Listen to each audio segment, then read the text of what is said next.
DNR కైకిలూరి అడ్డా అని నేను ధైర్యంగా చెప్తా. మీకు చెప్పే దమ్ము మీకు లేదు. ఇది నేను చెప్తున్నా. ఎందుకంటే నిజాయితీగా నేను 5 సంవత్సరాల పాలన చేశా. అలాగే మీరు ఇంకోటి కూడా చెప్తున్నా. ఎంతసేపు ఈ గంగానమ్మగుడి, గాంధీ బొమ్మ సెంటర్ల వాళ్ళు, ఆ గవర్నమెంట్ హాస్పిటల్కి సంబంధించిన ఆ ఏరియాల వాళ్ళు, ఈ మార్కెట్లో ఉన్న కుర్రాళ్ళు, వీళ్ళందరినీ తీసుకెళ్ళిపోయి అక్కడ ఆ ప్రాంతంలో దానగూడు రోడ్లో వాళ్ళకి అందిస్తున్నారు.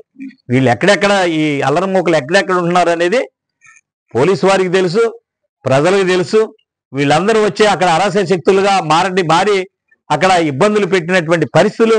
ఓ పక్కన దళితులకు కాపులకు అనేటిది మీరు ప్రచారం చేస్తున్నారు. ఇది దళితులకు కాపులకు అనేది తప్పు. ఇది కులాల కుంపట్ల కావు, ఇవి రాజకీయ కుంపట్లు అంతకంటే కాదు. అనుకోని విధంగా ఇద్దరు వ్యక్తుల మధ్యన జరిగినట్టుది ఇంత పరిస్థితి. ఆ రోజున దాదాపు 5వ తారీఖు ముందు వారం రోజులు 10 రోజులు అయినట్టుంది. చిన్న సమస్య.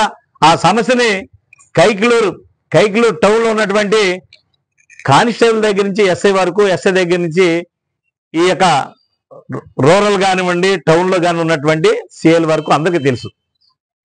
ఈ అల్లరి మూకలు ఎక్కడెక్కడ తిరుగుతున్నారు, వ్యవస్థను ఎలా చేస్తున్నారు, ఎవరిని బెదిరిస్తున్నారు, ఎక్కడ కలెక్షన్ చేస్తున్నారు, ఎక్కడ తాగుతున్నారు, ఎక్కడ ఎవరిని బెదిరిస్తున్నారు అన్నీ తెలిసి అక్కడ జరిగినప్పుడు మీరు వెంటనే డిపార్ట్మెంట్ వెంటనే వాళ్ళు ఎవరున్నారు, వీళ్ళు ఎవరున్నారు అని వెంటనే చర్య తీసుకుని, లేదు అక్కడ ఆ దేవుడు ఊరేగింపంటే 10 మంది కానిస్టేబుల్ పెట్టి ఎవరు ఇతరులు లేకుండా చేస్తే ఉండేది కదే. వీటన్నిటిని కూడా పాపం ఎమ్మెల్యే గారు ఏంటంటే ఆయన ఏం తాపత్రయపడతా అంటే,